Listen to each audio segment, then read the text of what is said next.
다른 글렌도락을 맛보고 싶어서요. 와인 캐스크 피니시 한번 가져왔고요. 12년 수성이고 소테른 캐스크 피니시. And we have no longer any of that left either, so it's lucky for me to taste it. 국내 소량으로만 샘플로 들어왔었고요. 아마 스코틀랜드에서나 다른 데서는 다 이제 시장에서는 다 한 품절된 상품이기 때문에 아마 맛보거나 사실 수가 없는 제품입니다. And we, as a kind of test bed, we did at one time 13, 14 different wine styles. We learned from that, and then we took that education, we took that knowledge to Glendronach, and we do with Glendronach probably 4 main ones: Stern, Madeira, Marsala, and Port. And now and again with virgin oaks, with very small volumes. Anytime we do this, it's only 6 casks. So it's never big volumes, only 6 casks each time. And they're actually a very long finish.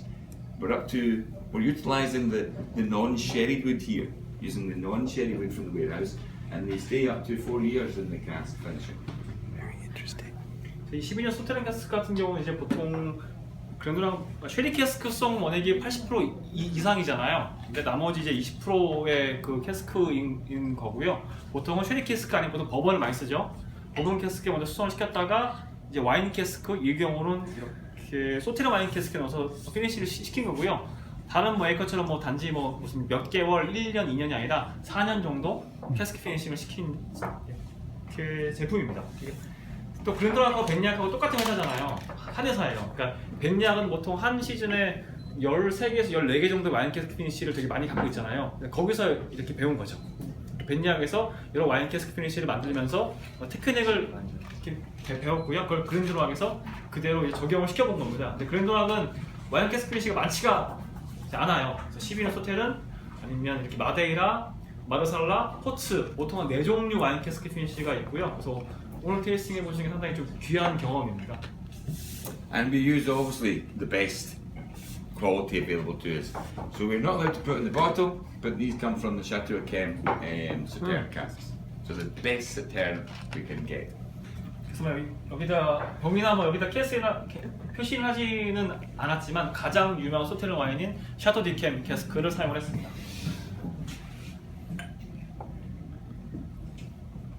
And I personally have a bit of a sweet tooth, so I love using sweeter casks. But again, it's about balance, bringing a balance together. If we just had this cask, as many finishes are, for 1 year, sometimes even distilleries are only 6 months, you will just get the flavour from the inside. You'll just taste the Sauterne sweetness.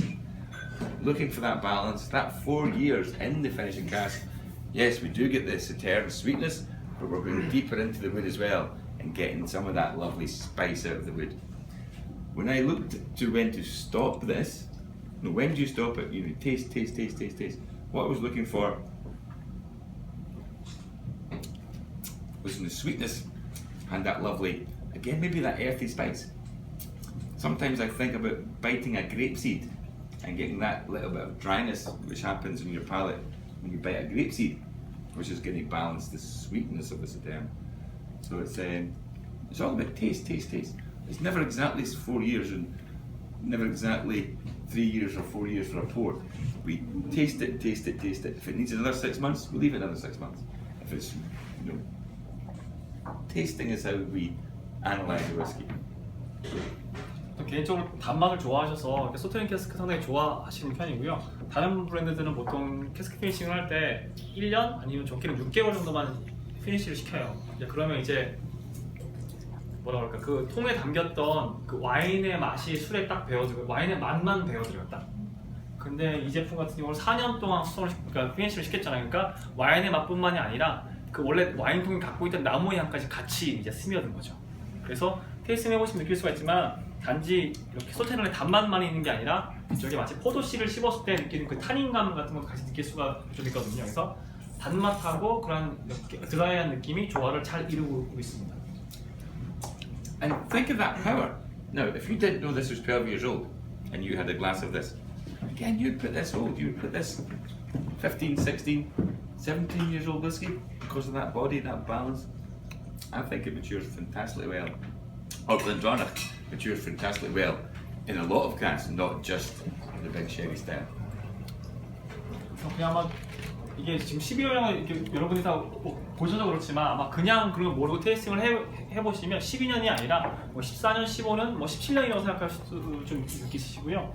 그 다음에 이분들이 정확하게 이렇게 피니시를 할 때 대충 4년이라고 딱 그렇게 말씀을 하셨는데 정확하게 4년이 아니라 그러니까 위스키를 그러니까 만들기 병입하기 전에 제일 중요한 이렇게 뭐 과정이 맛을 보고 그래서 이제 맛이 딱 됐을 때 병입하는 거거든요. 그래서 맛보고 두고 맛보고 두고 맛보고 두고 그래서 대략 한 4년 정도 피니시를 하는 겁니다. 그래서 맛보는 게 제일 중요하죠. 브랜드랑에서.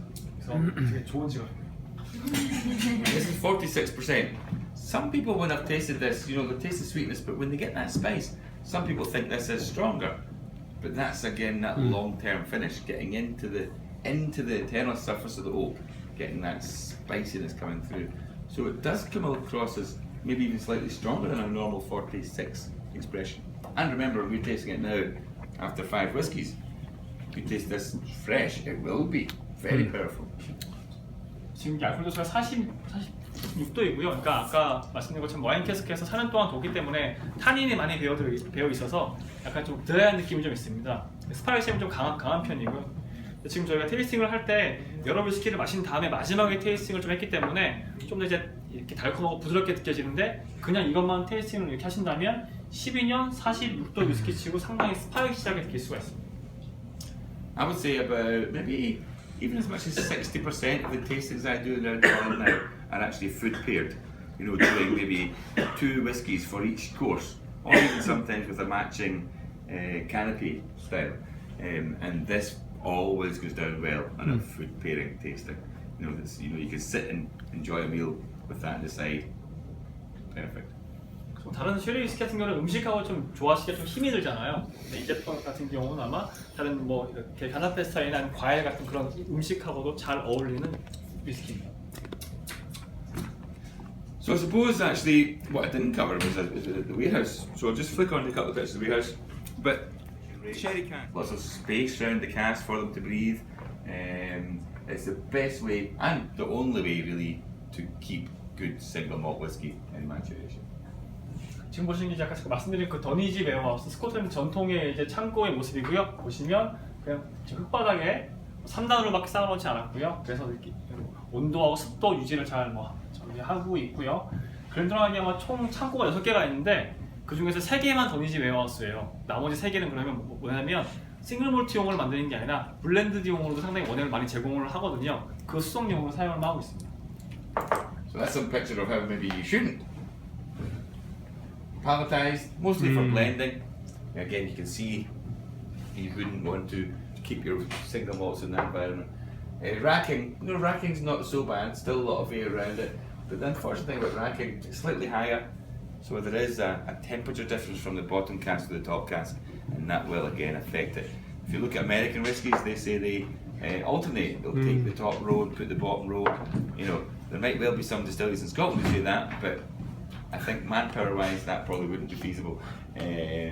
But single malt always done it. And actually, out of the 3 distilleries we have, all the whiskey stays on site where it's produced. That's also something that is maybe getting not quite as common anymore. Most people are using centralised warehousing, you know, taking 8 or 9, 10 different whiskies, distilleries to the one central location, and location everything on site. So you don't get that location influence you'll get from the area. 다시 보시면 이게 스코틀랜드 전통적인 그 더니지 창고 방식이고요. 위쪽에 있는 게 이제 그 팔렛으로 된 창고 방식이거든요. 차이가 크죠? 다 세워서 저렇게 공간을 최대한 적게 써야죠. 그러니까 요즘 스코틀랜드 저 위스키 증류원, 그러니까 위스키 산업에서 비싼 것 중에 하나가 그 공간이 되게 비싸요. 시간도 비싸지만 공간도 되게 비싸요. 공간 최대한 효율적으로 활용하는 게 저기 팔렛 방식이고요. 그 다음에 이쪽에 있는 건 조금 더 낮긴 한데 선반영 방식이죠. 보통 버버리 위스키들이 저렇게 팔렛 방식을 많이 사용을 좀 해요. 그리고 근데 한번 상상을 한번 이렇게 해보시는 게 그럼 제 1단에 있는 그 통하고 제 위에 있는 통하고 맛이 얼마나 이렇게 다르겠어요. 그리고 만약에 이제 캐스크 샘플을 테이스팅을 해봐야지 얼마 잘인지 그걸 알 수가 좀 있잖아요. 근데 저 중간쯤에 저 중간에 있는 술을 어떻게 테이스팅을 해볼 거예요? 알 수가 없어요. 술이 어떻게 익어가는지를. 그래서 일본 미국의 버번 위스키 같은 경우는 그런 얘기 많이 하잖아요. 뭐 가장 위하고 아래하고 온도차가 크니까 통을 뭐 이렇게 바꿔서 이렇게 뭐 수선시킨다는 뭐 그런 선전도 하기도 하고, 일본 스코틀랜드 증류소들도 우리도 그렇게 해라고 얘기하는데 아마 그 규모나 그걸 보면 거의 불가능할 거라고 이야기를 이렇게 또 하시고요. 또 하나 이제 또 살짝 이야기를 드리고 싶은 게 뭐냐면, 왜 그러잖아요. 우리 위스키들은 뭐 바닷가에서 이렇게 숙성을 시켜서 바다의 짠 향이 뭐 스며들고 막 그렇다고 뭐 이야기를 하는데, 솔직히 스코틀랜드에서 자기 증류소에서 증류해서 자기 증류소 창고에서 술을 숙성시키는 회사는 많지 않아요. 아일라 위스키들도 보통 증류해서 제가 말씀드린 것처럼 커다란 탱크에 담아서 본토에 갖고 와서 거기서 수성을 시키는 게 되게 많습니다. 예를 들면 푸릴라 같은 경우도, 푸릴라는 아예 그 부진에 창고가 없어요. 증류하들은 다 탱크로에 담아서 본토에 들고 와서 수성을 시키고요. 대부분 창고 모양은 저런 모양들이죠. So that's how we normally finish off a party. Like that. So, again, that's a lot of information, I know. 5 fantastic whiskies. Hopefully you found them interesting, going from the 8, working our way through, and hopefully it's opened your eyes to what we're doing at the distillery. We just love making whiskey, and we'll just keep on love making whiskey. So that's all we can do. 그럼 이상으로서 이제 So, thank you very much. Slanger. 감사합니다. Cheers. 이상으로서 이제 테이스팅 클래스를 마치겠고요. 뭐 편하게 뭐 질문하고 싶은 거 다 질문하시면 이렇게 되고요. 술도 더 드시고 싶으면 더 드시면 됩니다. 대신에